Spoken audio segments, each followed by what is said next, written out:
Hey, que la que hay, mi gente? Rocky here from SpeakSpanishFaster.com. And in today's video, I'm going to be showing you a simple method that you can use that will help you be able to comprehend Spanish, spoken Spanish, better and faster. It's something that I call hyper speed training for comprehension. And yeah, in today's video, I'm pretty much going to be walking you through how this works, how to do it so that you can get the benefits and so that you can start understanding Spanish better when it's spoken to you. Now, I think the first thing that we need to do is we need to kind of talk about the problem. Why is it that a lot of students have trouble understanding Spanish? And there's many reasons why, but one of the common reasons why is most students think that Spanish is just too fast for them. Spanish sounds really fast, especially if you're talking to people from Caribbean Spanish-speaking countries like Puerto Rico or the Dominican Republic, Cuba, places like that. They do seem to talk super fast in comparison to other countries. Now, one of the main reasons that students aren't prepared for this is because they never really practice this or actually prepare themselves for these situations. So think about like when we're in school learning Spanish, and I took Spanish in middle school, high school, college, and the majority of the practice that we do is learning and studying different verb tenses, different vocabulary we have to memorize. Pretty much everything is done on paper because at the end of the day, we have to take a test and we have to pass that test. So what happens is we never really practice listening, the listening aspect. Sure, there are a few listening exercises you might do, but think about Spanish 1, Spanish 2. How many times do you really listen?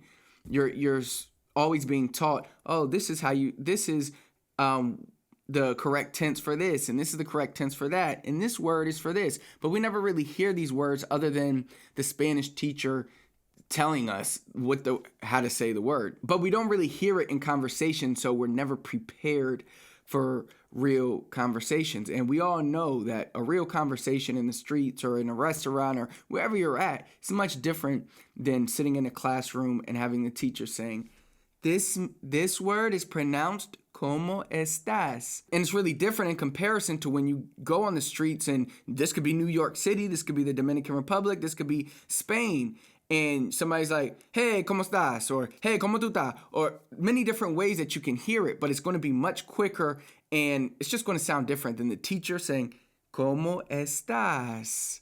Versus when you're really in the streets or you're really out and about and you really hear Spanish. So the first thing that we need to do is we need to get a lot of input. So let's say we'll start like this. Now, the more input you get, the bigger kind of your database gets for the Spanish language. Think about when a kid is learning a new language. For instance, I have a godson and he's 3 years old. He doesn't speak. He's not talking yet. Like, he is talking, but not like holding real conversations. He's still trying to learn words.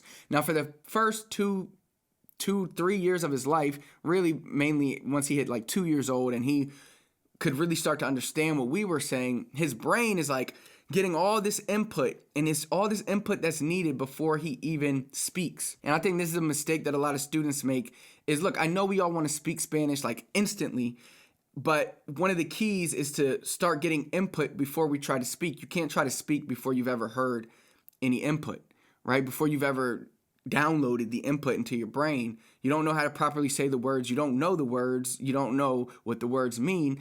So the first thing we have to do is we have to get a lot of input. And by input, I mean listening, reading. Both of those are forms of input. And then we have output, speaking and writing. But first we need the input. So we need the reading. We need the listening. Now, one of the best ways you can do this right on your computer right now, you can watch YouTube and you can turn on the subtitles and you can watch, and that will help you reading and listening at the same time. Or you can download, which I showed you guys how to read in Spanish in one of my videos. You can download an audiobook and you can read the audiobook while you listen to it at the same time. Pretty much the same exact thing. But the key here is to download input that you can understand. So you want input into your brain that you understand. When a toddler, we don't immediately put them into a college level class where they're going to be learning college level English, right? We want them to speak the basics first. It's the same thing when you're learning a new language. Your brain, when you're learning this new language, it isn't much different than when a child learns a language. You have to get that basic input first, that foundational input, before you move on to the more advanced stuff. And only when you have this input are you going to be able to send out output. but first the input comes. So again, you can do this at home, you can do this wherever you're at and get that input, but it has to be active input. This can't just be music playing in the background. It can't just be while you're driving, you're just zoning out, listening to podcasts. Like, you have to actually focus on what's being said, focus on the sounds, focus on the words. And again, you want it to be things that you understand. Now, how can you understand this? Well, start basic. You don't want to start with like a advanced TED talk on some advanced method of science. You want to start simple, maybe a cartoon, maybe, something basic. And you want to know the words that are being said. You might want to read them too, so that you can understand how they look, how they sound, what the relationship between the look and the sound. So you know that this letter sounds like this when spoken. And that will really start to help you to get a good grasp of the input, right? Or of the language and of all the sounds and stuff. And then what you can do is you translate it, or if you're on YouTube, you just watch. If there's two subtitles, maybe might be in Spanish and English, you can watch the Spanish subtitles, then watch the English subtitles while you're watching. But you'll have an understanding now that you know the words. Now you can put the understanding of, okay, so this whole thing means this. This is what happened. So you just keep going back and forth until you get a full grasp of what everything in this video that you're watching means, what the whole video means, what are the words being used. Now that when you start getting this input, the next thing that you want to do is you want to start doing the hyperspeed training. And I'll pretty much tell you how I came about this training. So growing up, I spent summers with my grandma. My grandma is from Puerto Rico. She moved to the States maybe when she was like 12 or 13. But Spanish is definitely her first language, still is her first language today. And, she grew up in New York City. She's a tough woman. She's a small but tough woman. She's loud. She talks super fast. And I would say that growing up, I was accustomed to just hearing her rapid Spanish, like super fast Spanish. So I didn't really think much of it then. I thought this was normal Spanish, but Puerto Ricans in general talk really fast, and then my grandma talks even faster than even Puerto Ricans say she talks fast.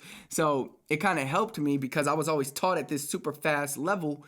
And then as I got older and I started applying Spanish to the workplace or in school, and the first workplace was when I was in college. When I was a junior, I interned for FEMA, and then my senior year, I worked part-time for FEMA as a translator. First off, if you don't know what FEMA is, when the hurricane hit Puerto Rico and people go in there to assess the damage and assess how much money people should get, that's what FEMA does.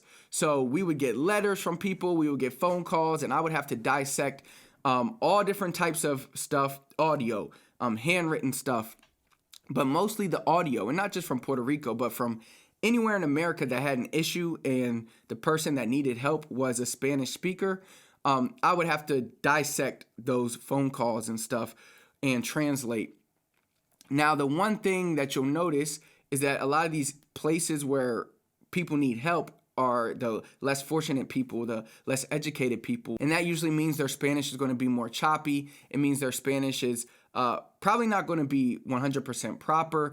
And even other native speakers would have trouble understanding them. Not to mention that the Spanish would probably be super fast because these are people that are going through things that are really affecting their life. So they're worked up and they're talking super fast. And I was kind of the go-to person that even natives would come to, like, hey man, what is this person saying? And pretty much the reason, just because a guy is from Mexico and Spanish is his first language doesn't mean he's going to be able to understand this Puerto Rican person speaking super fast or this El Salvadorian person speaking super fast.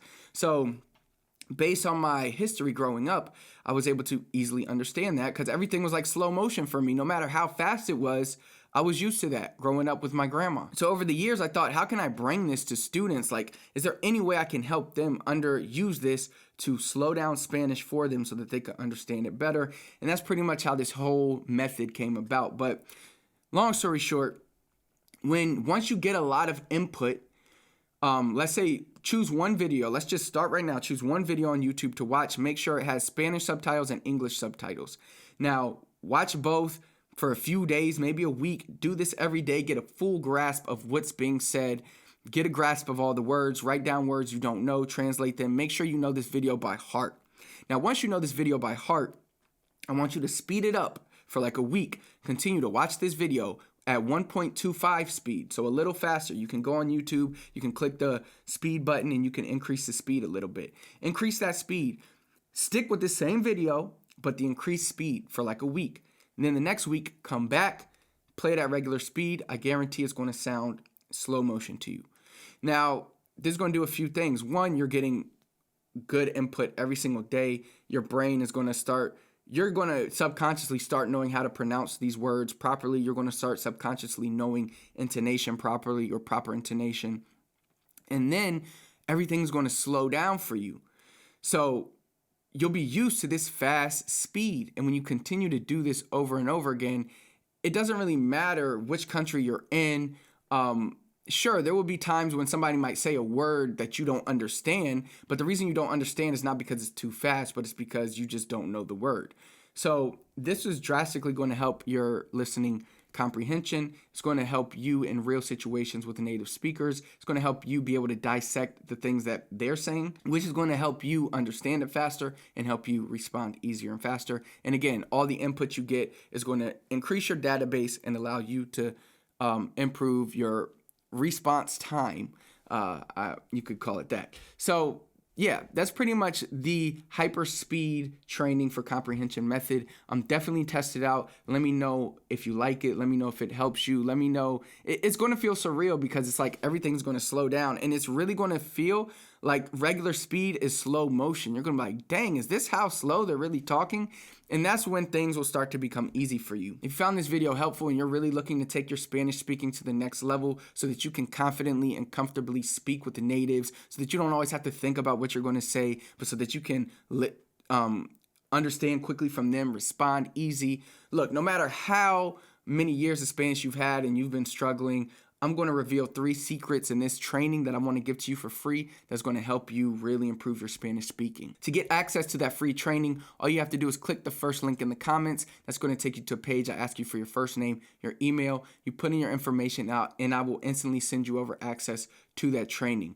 Also, if you enjoyed the video, be sure to hit the thumbs up for me. Comment below. Let me know what else you need help with. I'm here to help you. Last but not least, please don't forget to subscribe to our channel here on YouTube, Speak Spanish Faster. You can hit that little red subscribe button, turn on the bell notifications so you never miss one of these videos. Until next time, I will see you then.